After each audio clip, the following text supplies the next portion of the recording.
The Adventures of Tom Sawyer by Mark Twain. Chapter 16.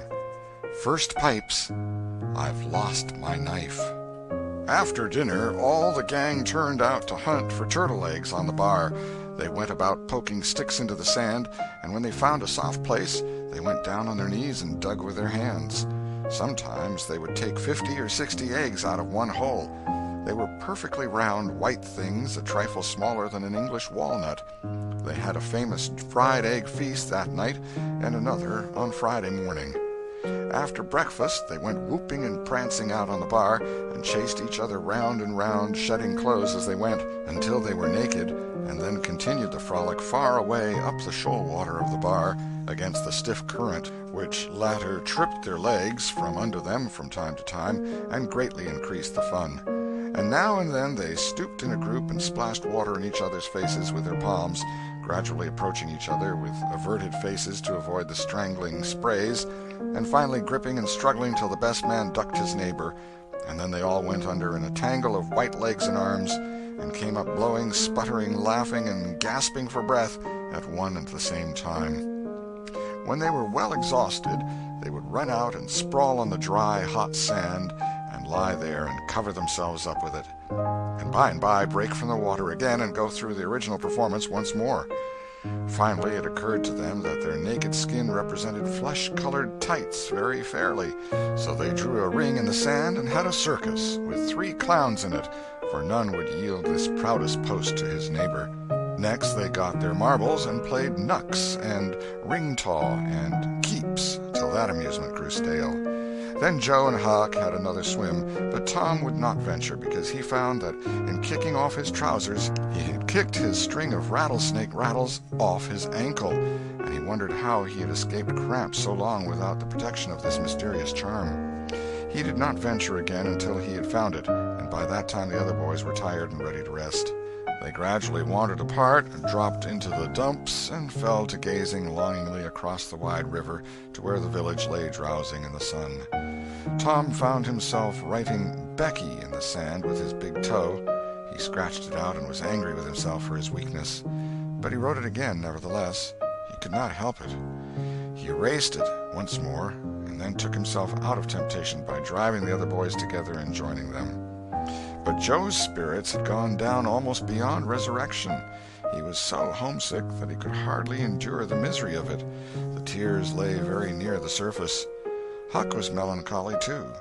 Tom was downhearted, but tried hard not to show it.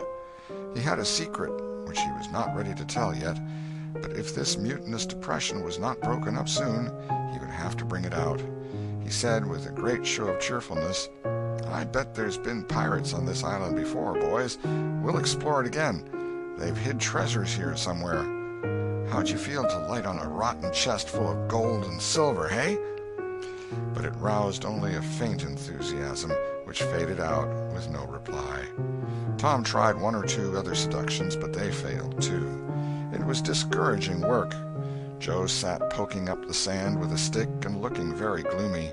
Finally he said, "Oh, boys, let's give it up. I want to go home. It's so lonesome."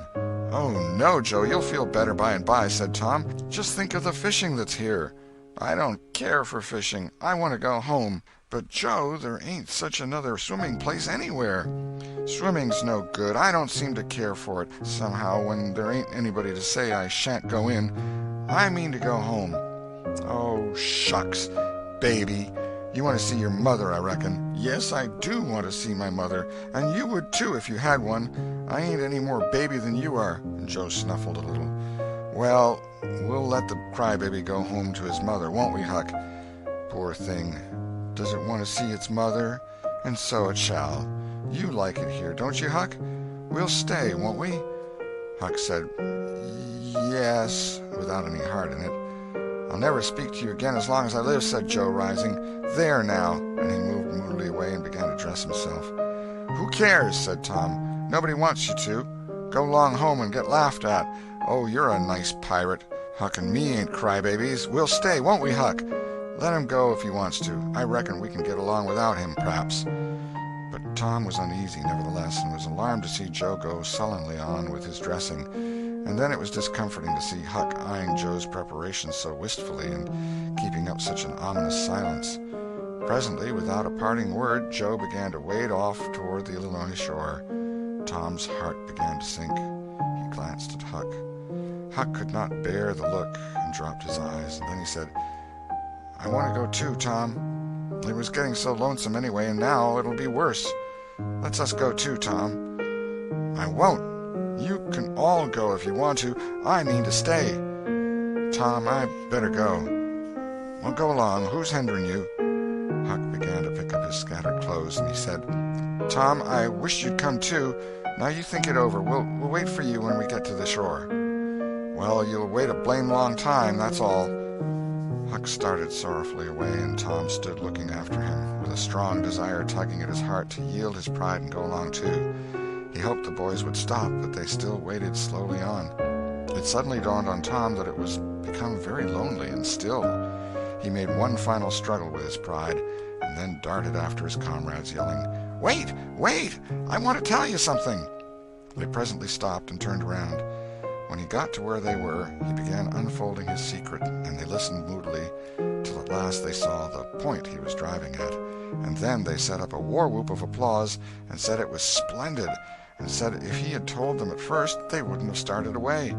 He made a plausible excuse, but his real reason had been the fear that not even the secret would keep them with him any very great length of time, and so he had meant to hold it in reserve as a last seduction. The lads came gaily back and went at their sports again with a will, chattering all the time about Tom's stupendous plan and admiring the genius of it. After a dainty egg and fish dinner, Tom said he wanted to learn to smoke now. Joe caught at the idea and said he would like to try too. So Huck made pipes and filled them. These novices had never smoked anything before but cigars made of grapevine, and they bit the tongue and were not considered manly anyway. Now they stretched themselves out on their elbows and began to puff, charily and with slender confidence. The smoke had an unpleasant taste, and they gagged a little, but Tom said, "Why, it's just as easy. If I'd have known this was all, I'd have learned long ago." "So would I," said Joe. "It's just nothing." "Why, many a time I've looked at people smoking and thought, well, I wish I could do that, but I never thought I could," said Tom. "That's just the way with me, ain't it, Huck? You've heard me talk just that way, haven't you, Huck?" "I'll leave it to Huck if I haven't." "Yes, heaps of times," said Huck. "Well, I have too," said Tom. "Oh, hundreds of times. Once down by the slaughterhouse, don't you remember, Huck? Bob Tanner was there, and Johnny Miller, and Jeff Thatcher when I said it. Don't you remember, Huck, about me saying that?" "Yes, that's so," said Huck. "That was the day after I lost a White Alley. No, 'twas the day before." "There, I told you so," said Tom. "Huck recollects it." "I believe I could smoke this pipe all day," said Joe. "I don't feel sick." "Neither do I," said Tom. "I could smoke it all day. But I bet you Jeff Thatcher couldn't." "Jeff Thatcher? Why, he'd keel over just with 2 draws. Just let him try it once. He'd see." "I bet he would. And Johnny Miller, I wish I could see Johnny Miller tackle it once." "Oh, don't I?" said Joe. "Why, I bet now Johnny Miller couldn't any more do this than nothing. Just one little snifter would fetch him." "'Deed it would, Joe. Say, I wish the boys could see us now."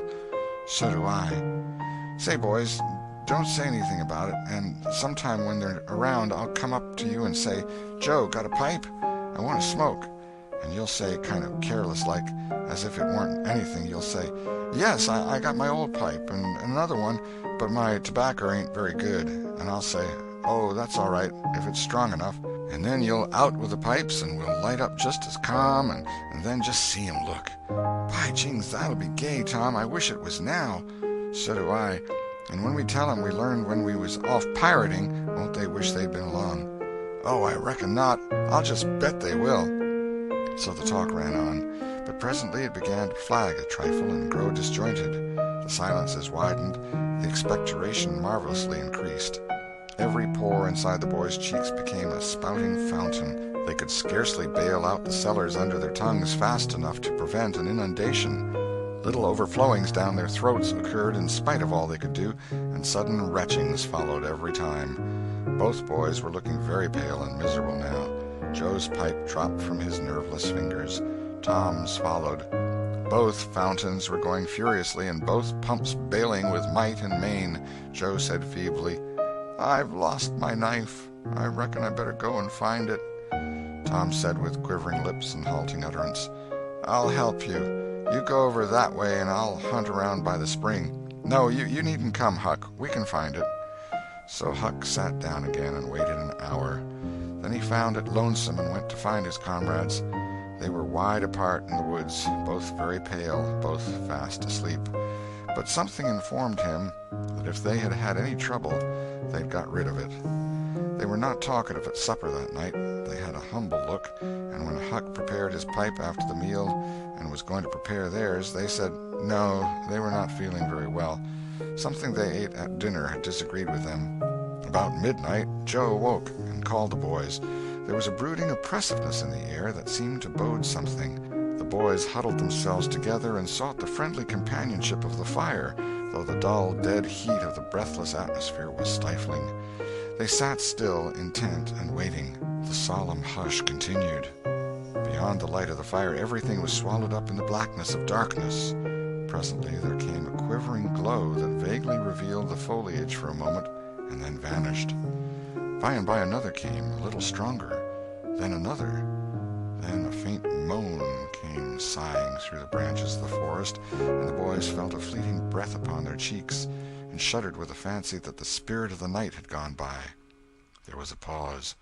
Now a weird flash turned night into day and showed every little grass blade, separate and distinct, and grew about their feet. And it showed 3 white, startled faces, too. A deep peal of thunder went rolling and tumbling down the heavens, and lost itself in sullen rumblings in the distance. A sweep of chilly air passed by, rustling all the leaves and snowing the flaky ashes broadcast about the fire. Another fierce glare lit up the forest, and an instant crash followed that seemed to rend the treetops right over the boys' heads. They clung together in terror in the thick gloom that followed. A few big raindrops fell pattering upon the leaves. "Quick, boys, go for the tent!" exclaimed Tom. They sprang away, stumbling over the roots and among vines in the dark, no two plunging in the same direction. A furious blast roared through the trees, making everything sing as it went. One blinding flash after another, and the peal on peal of deafening thunder. And now a drenching rain poured down, and the rising hurricane drove it in sheets along the ground. The boys cried out to each other, but the roaring wind and the booming thunder blast drowned their voices utterly. However, one by one they straggled in at last and took shelter under the tent, cold, scared, and streaming with water. But to have company in misery seemed something to be grateful for. They could not talk, the old sail flapped so furiously, even if the other noises would have allowed them. The tempest rose higher and higher, and presently the sail tore loose from its fastenings and went winging away on the blast. The boys seized each other's hands and fled, with many tumblings and bruises, to the shelter of a great oak tree that stood upon the river bank. Now the battle was at its highest. Under the ceaseless conflagration of lightning that flamed in the skies, everything below stood out in clean-cut and shadowless distinction. The bending trees, the billowy river, white with foam, the driving spray of spume flakes, the dim outlines of the high bluffs on the other side, glimpsed through the drifting cloud-rack and the slanting veil of rain. Every little while some giant tree yielded the fight and fell crashing through the younger growth, and the unflagging thunder peals came now in ear-splitting explosive bursts, keen and sharp and unspeakably appalling. The storm culminated in one matchless effort that seemed likely to tear the island to pieces, burn it up, drown it to the treetops, and blow it away, and deafen every creature in it all at once at the same moment. It was a wild night for homeless young heads to be out in. But at last the battle was done, and the forces retired with weaker and weaker threatenings and grumblings, and peace resumed her sway. The boys went back to camp, a good deal awed, but they found there was still something to be thankful for, because the great sycamore, the shelter of their beds, was a ruin now, blasted by the lightnings, and they were not under it when the catastrophe happened. Everything in camp was drenched, the campfire as well, for they were but heedless lads, like their generation, and had made no provision against rain. Here was matter for dismay, for they were soaked through and chilled. They were eloquent in their distress, but they presently discovered that the fire had eaten so far up under the great log it had been built against, where it curved upward and separated itself from the ground, that a handbreadth or so of it had escaped wetting. So they patiently wrought until, with shreds and bark gathered from undersides of sheltered logs, they coaxed the fire to burn again. Then they piled on great dead boughs till they had a roaring furnace, and were glad-hearted once more. They dried their boiled ham and had a feast, and after that they sat by the fire and expanded and glorified their midnight adventure until morning, for there was not a dry spot to sleep on anywhere around. As the sun began to steal in upon the boys, drowsiness came over them, and they went out on the sandbar and lay down to sleep. They got scorched out by and by, and drearily set about getting breakfast. After the meal they felt rusty and stiff-jointed and a little homesick once more. Tom saw the signs, and fell to cheering up the pirates as well as he could.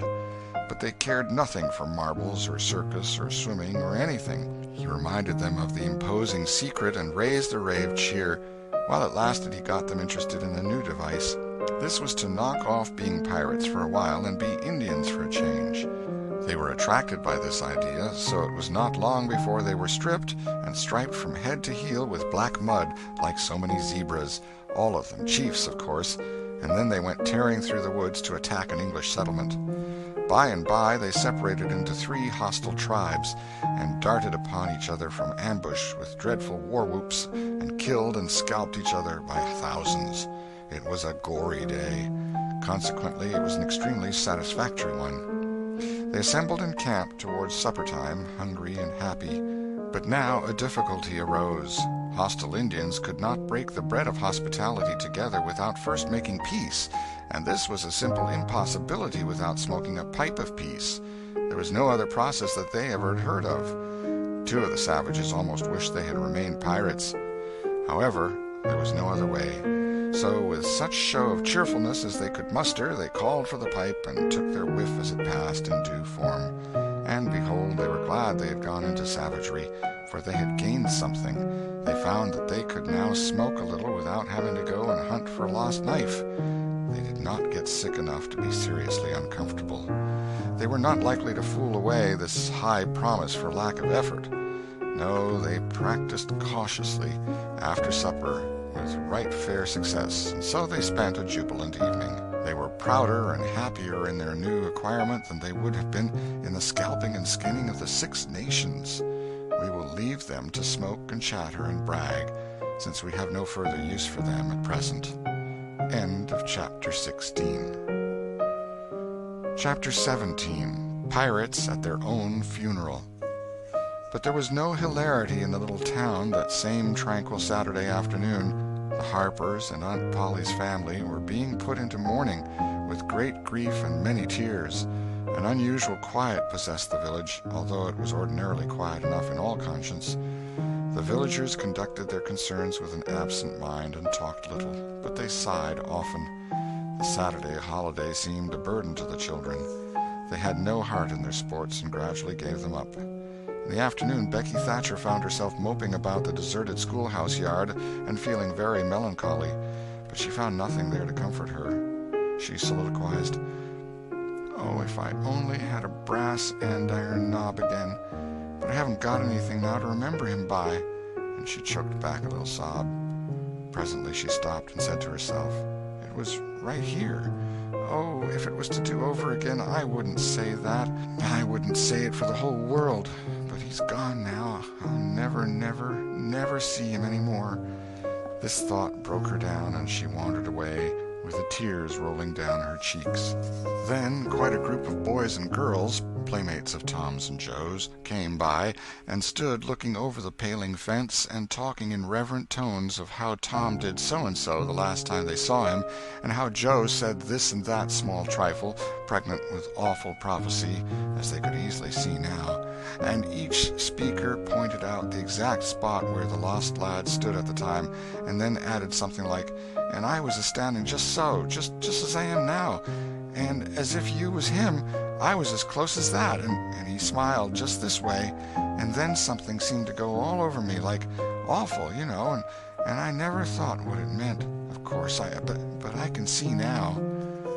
Then there was a dispute about who saw the dead boys last in life, and many claimed that dismal distinction and offered evidences more or less tampered with by the witness. And when it was ultimately decided who did see the departed last and exchanged the last words with them, the lucky parties took upon themselves a sort of sacred importance and were gaped at and envied by all the rest. One poor chap who had no other grandeur to offer said with tolerably manifest pride in the remembrance, "Well, Tom Sawyer, he licked me once." But that bid for glory was a failure. Most of the boys could say that, and so that cheapened the distinction too much. The group loitered away, still recalling memories of the lost heroes in awed voices. When the Sunday school hour was finished the next morning, the bell began to toll instead of ringing in the usual way. It was a very still Sabbath, and the mournful sound seemed in keeping with the musing hush that lay upon nature. The villagers began to gather, loitering a moment in the vestibule to converse in whispers about the sad event. But there was no whispering in the house, only the funereal rustling of dresses as the women gathered to their seats disturbed the silence there. None could remember when the little church had been so full before. There was finally a waiting pause, an expectant dumbness, and then Aunt Polly entered, followed by Sid and Mary, and they by the Harper family, all in deep black, and the whole congregation, the old minister as well, rose reverently and stood until the mourners were seated in the front pew. There was another communing silence, broken at intervals by muffled sobs, and then the minister spread his hands abroad and prayed. A moving hymn was sung, and the text followed, "I am the resurrection and the life." As the service proceeded, the clergyman drew such pictures of the graces, the winning ways, and the rare promise of the lost lads, that every soul there, thinking he recognized these pictures, felt a pang in remembering that he had persistently blinded himself to them always before, and had as persistently seen only faults and flaws in the poor boys. The minister related many a touching incident in the lives of the departed, too, which illustrated their sweet, generous natures, and the people could easily see now how noble and beautiful those episodes were, and remembered with grief that at the time they occurred they had seemed rank rascalities, well deserving of the cowhide. The congregation became more and more moved as the pathetic tale went on, till at last the whole company broke down and joined the weeping mourners in a chorus of anguished sobs, the preacher himself giving way to his feelings and crying in the pulpit. There was a rustle in the gallery which nobody noticed. A moment later the church door creaked. The minister raised his streaming eyes above his handkerchief and stood transfixed. First one, and another pair of eyes followed the minister's, and then almost with one impulse the congregation rose and stared while the three dead boys came marching up the aisle, Tom in the lead, Joe next, and Huck, a ruin of drooping rags, sneaking sheepishly in the rear. They had been hid in the unused gallery listening to their own funeral sermon. Aunt Polly, Mary, and the Harpers threw themselves upon their restored ones, smothered them with kisses, and poured out thanksgivings, while poor Huck stood abashed and uncomfortable, not knowing exactly what to do or where to hide from so many unwelcoming eyes. He wavered and started to slink away, but Tom seized him and said, "Aunt Polly, it ain't fair. Somebody's got to be glad to see Huck." "And so they shall. I'm glad to see him, poor motherless thing." And the loving attentions Aunt Polly lavished upon him were the one thing capable of making him more uncomfortable than he was before. Suddenly the minister shouted at the top of his voice, "Praise God, from whom all blessings flow! Sing, and put your hearts in it!" And they did.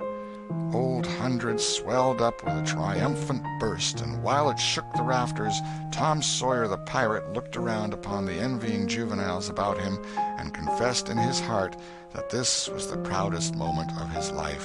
As the souled congregation trooped out, they said they would almost be willing to be made ridiculous again to hear Old Hundred sung like that once more. Tom got more cuffs and kisses that day, according to Aunt Polly's varying moods, than he had earned before in a year, and he hardly knew which expressed the most gratefulness to God and affection for himself. End of chapter 17.